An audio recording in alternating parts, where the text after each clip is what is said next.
किसी गांव में एक साहूकार रहता था और उसका एक बेटा व बहू भी थे। बहू कार्तिक माह में रोज सवेरे उठकर गंगा स्नान के लिए जाती थी। सुबह जल्दी जाते समय वह किसी भी पराये पुरुष का मुंह नहीं देखती थी। एक राजा का बेटा भी सुबह सवेरे गंगा स्नान के लिए जाता था। वह हैरान होता कि मैं इतनी जल्दी उठता हूँ स्नान के लिए, लेकिन कोई है जो मुझसे भी जल्दी उठकर नहा लेता है। कार्तिक माह के 5 दिन बचे थे कि एक दिन साहूकार की बहू तो स्नान करके वापस जा रही थी और उस समय राजा का बेटा स्नान के लिए आ रहा था। आवाज़ सुनकर वह जल्दी जल्दी जाने लगी, लेकिन जल्दबाजी में उसकी माला मोजड़ी छूट गई। राजा के बेटे ने उसकी माला मोजड़ी उठा ली और सोचने लगा कि जिस स्त्री की यह माला मोजड़ी इतनी सुंदर है, वह स्त्री कितनी सुंदर होगी। उसने पूरे गांव में मुनादी करवा दी कि जिसकी तहमाला मोजड़ी है वह 5 रात मेरे पास आएगी। साहूकार के बेटे की बहू ने कहलवा दिया कि मैं 5 रात आऊंगी, लेकिन किसी को साख भरने बैठा देना। राजा के बेटे ने एक तोते को पिंजरे में बंद कर गंगा किनारे पेड़ पर टांग दिया। बहू सुबह के समय आई, पहली पैड़ी पर पैर रखा और बोली, हे कार्तिक के ठाकुर, राई दामोदर, 5 पांडु, छठे नारायण, भीखम राजा, उस पापी को नींद आ जाए। राजा के बेटे को नींद आ गई। बहू नहा धोकर चलने लगी तो तोते से बोली, सुआ सुआ, तेरे गल डालूंगी हीरा, मेरी साख भरियो बीरा। सुआ बोला कि कोई वीर भी साख भरता है क्या? वह फिर बोली, सुआ सुआ, सुबह तेरे पग घालूंगी नेवर, साख भरियो मेरे देवर।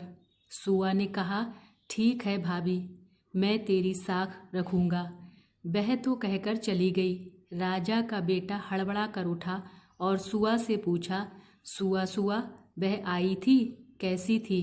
सुआ बोला, आभा की सी बिजली, होली की सी झल, केला की सी कामनी, गुलाब का सा रंग। अगले दिन राजा के बेटे ने सोचा कि आज मैं अपनी अंगुली पर चीरा लगाऊंगा, इससे मुझे नींद नहीं आएगी। अगले दिन राजकुमार अंगुली चीरकर लेट गया। वह आई और भगवान से उसी तरह प्रार्थना करने लगी और राजकुमार को फिर नींद आ गई। वह स्नान करके फिर से वापस चली गई। सुबह राजकुमार ने तोते से फिर पूछा तो उसने वही सारी बातें दोहरा दी। अब राजकुमार बोला कि मैं आज रात में आँखों में मिर्ची डालकर बैठूंगा। रात में वह मिर्ची डालकर बैठ गया। बहू फिर आई और प्रार्थना की, जिससे उसे फिर से नींद आ गई। राजकुमार ने तोते से बहू के आने की बात पूछी। उसने फिर बता दी। राजकुमार अब फिर सोचने लगा कि आज मैं बिना बिस्तरे के ही बैठूंगा और रात को बिना बिस्तरे के बैठ गया। जब वह स्नान करने आई तो उसने फिर से भगवान से प्रार्थना की और राजकुमार को नींद आ गई। जब वह नहाकर जाने लगी तो आंख बंद करके चली गई। राजकुमार जब उठा तो वह जा चुकी थी। राजकुमार फिर सोच में पड़ गया और सोचने लगा कि आज मैं अंगीठी जलाकर बैठूंगा, जिससे नींद नहीं आएगी। फिर वह रात को अंगीठी रख कर बैठ गया। साहूकार की बहू आई और वह भगवान से प्रार्थना करने लगी कि आपने 4 रातें तो निकाल दी, अब यह रात और निकाल दो। भगवान ने उसकी बात रख ली और राजकुमार को नींद आ गई। जब वह नहा कर जाने लगी तो तोते से बोली कि इस पापी को कह देना कि 5 रातें पूरी हो चुकी हैं, वह मेरे मोतियों की माला मेरे घर भिजवा दे। सुबह राजकुमार की आंख खुली तो उसने तोते से पूछा कि क्या वह आई थी? तो तोते ने कहा, हाँ, वह आई थी और उसने अपनी माला मंगवाई है। यह सुनकर राजकुमार सोचने लगा कि वह तो सच्ची थी, तभी तो भगवान ने भी उसका सत्य रखा। कुछ समय के बाद राजकुमार को कोढ़ हो गया। राजा ने ब्राह्मण को बुलाकर पूछा कि मेरे बेटे का शरीर क्यों जल रहा है। ब्राह्मण ने विस्तार से सारी बात राजा को बताई कि इसने क्या किया था। ब्राह्मण ने कहा कि इसने पतिव्रता स्त्री पर बुरी नज़र डाली, इसलिए यह इस समय रोग से पीड़ित हुआ है। राजा ने उसके ठीक होने का उपाय पूछा तो ब्राह्मण ने कहा कि यह उस साहूकार की बहू को धर्म की बहन बनाए और रोज उसके नहाए हुए जल से यह स्नान करे, तब यह ठीक हो सकता है।